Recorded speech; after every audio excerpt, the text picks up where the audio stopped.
C'est parti pour le tuto à contre-courant. Alors, je commence par attraper cette palette de chez Juvia's que je trouve magnifique, la Nubian Royale, avec cette couleur médium en fait que je viens placer en centre paupière avant de venir attraper cette couleur lilas pour venir adoucir les bords.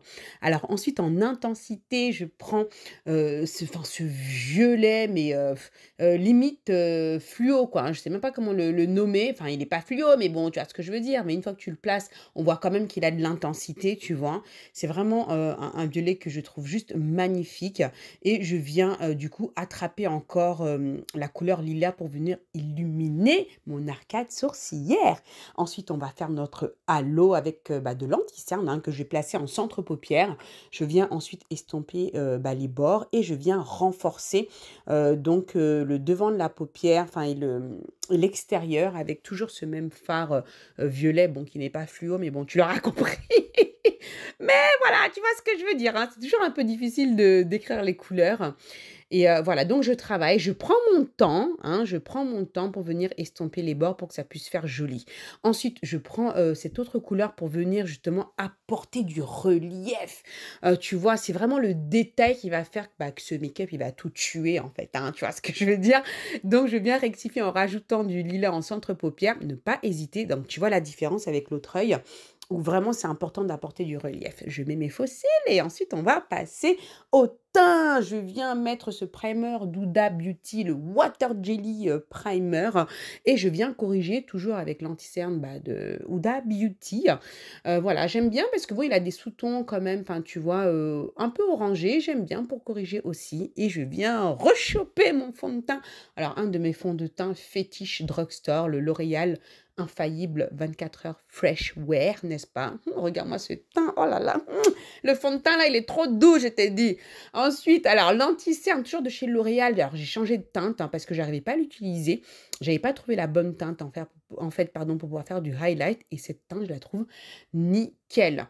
Voilà, j'en ai d'abord mis au niveau des cernes pour voir ce que ça donnait. Et ensuite, là, je travaille mes autres zones de lumière avec cet anti-cerne, écoute, qui est juste top. Enfin, je suis vraiment contente parce que bon, j'arrivais pas à l'utiliser avec la teinte que j'avais. On vient faire un peu de contour crème avec le Tantour de chez Huda Beauty, n'est-ce pas, en teinte Rich. Voilà, pour pouvoir donner de la structure à ce visage et un petit peu de relief. Voilà, j'aime bien prendre ma Beauty Blender ensuite pour estomper un peu et je reprends ma poudre et L'Oréal. Alors cette poudre, je l'adore. Si tu me suis un peu, tu le sais. Voilà, tu vois la différence, hein, tu vois, un côté donc où c'est bien matifié et l'autre, voilà. Bon, j'ai voulu changer un peu parce qu'en ce moment, j'utilise que ma poudre Huda, mais là, je me dis, attends, on va changer un peu. Et j'ai rattrapé ma poudre pour fixer le dessous d'œil. Mais bon, la poudre Huda, elle n'est pas bien loin, hein, quand même, tu vois, que je l'utilise quand même pour pouvoir fixer le reste du visage. Et ça, c'est la teinte Coffee Cake. Voilà, je viens fixer avec ce spray de chez Morphe, qui est un de mes faves, hein, aussi. Et on va venir travailler le ras de cils inférieur avec le gel liner que j'utilise comme base d'abord, avant de venir choper ce fard, hein, de la palette Carnival 3 Love Tahiti. Et voilà, je viens mettre un petit peu de violet pour faire un rappel avec le dessus. Et je viens mettre cette petite touche lumière avec ce fard irisé de la palette de Juvia's, n'est-ce pas?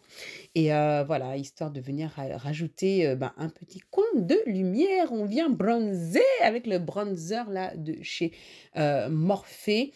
Ou du moins contourer, hein, je préfère quand même ce terme.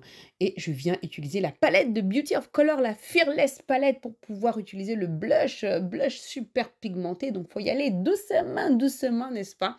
Et je viens ensuite utiliser cet highlighter de chez ELF, hein, une de mes découvertes récentes, voilà, que je trouve fort sympathique. Je refixe à nouveau. On vient travailler ensuite les lèvres avec ce crayon de chez MAC, c'est le Chestnut. Donc bon, je remplis les lèvres avec. Au début, je n'étais pas très sûre, mais j'ai finalement décidé de remplir mes lèvres avec. On va faire un joli nude et je mets en centre de bouche ce rouge à lèvres de chez MAC, le Rétro MAC. C'est Café au Chic, il me semble. Et écoute, voilà, je rectifie un petit peu, hein, avec le crayon. N'hésite pas également à faire ça pour vraiment trouver l'équilibre qui te convient avant de venir. À ton avis, qu'est-ce qu'on va faire là? on va venir glosser, bien sûr, avec le Gloss Bomb de chez Fenty. Oh, regarde-moi cette couleur, elle est juste terrible, j'adore parce qu'il y a plein de reflets à l'intérieur, mais au final, tu vois, une fois bah, bien estompé, bah, tu vois, c'est tout à fait une couleur qui est portable, hein, n'est-ce pas? Mais j'adore les reflets que ça apporte. Et voilà, le look est déjà terminé. Alors, si tu veux aller plus loin avec moi en maquillage, mais aussi en développement personnel, je t'invite à te rendre sur www.blackbeautyacademy.com pour en savoir plus. Ce sera vraiment un grand plaisir pour moi de t'accueillir au sein de notre merveilleuse communauté de femmes puissantes, riches en partage. Et ce sera aussi mon plus grand bonheur de t'accompagner à devenir la meilleure version de toi-même. J'espère que ce tuto t'a plu. Je te fais plein de gros bisous et je te dis à très bientôt. Bye bye!